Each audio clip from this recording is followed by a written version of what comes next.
Hi everyone.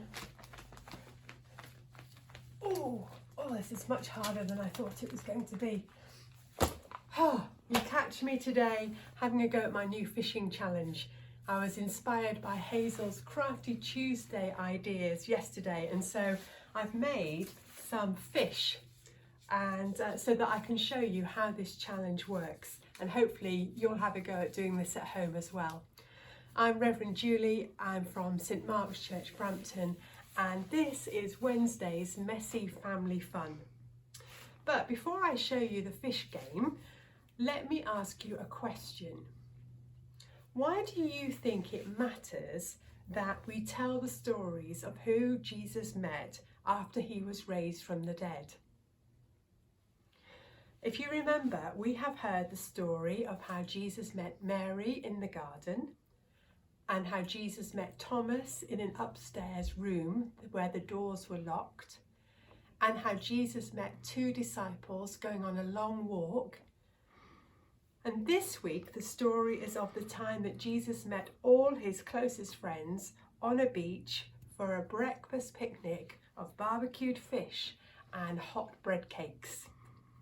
I'm going to tell you this story now, and I'm reading from Bob Hartman's Storyteller Bible. A few weeks later, his friends were out fishing. They couldn't catch a thing. Then, all of a sudden, they heard a voice from the shore calling, "Throw your nets on the other side of the boat." And when they did, they caught more fish than their boats could hold. "Wait a minute," said Peter. "This is the same thing that happened all those years ago when Jesus asked us to follow him. It must be him on the beach."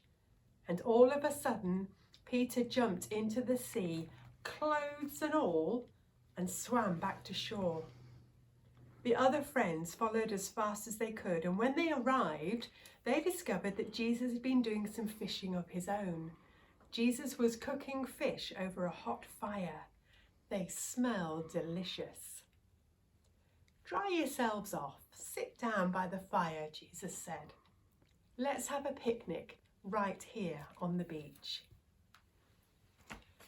I would love to be sat on a picnic rug right now as I talk to you.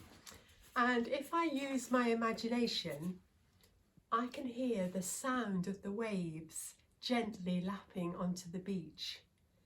I can feel the sand between my toes when I stretch out my legs, and I can smell the barbecue.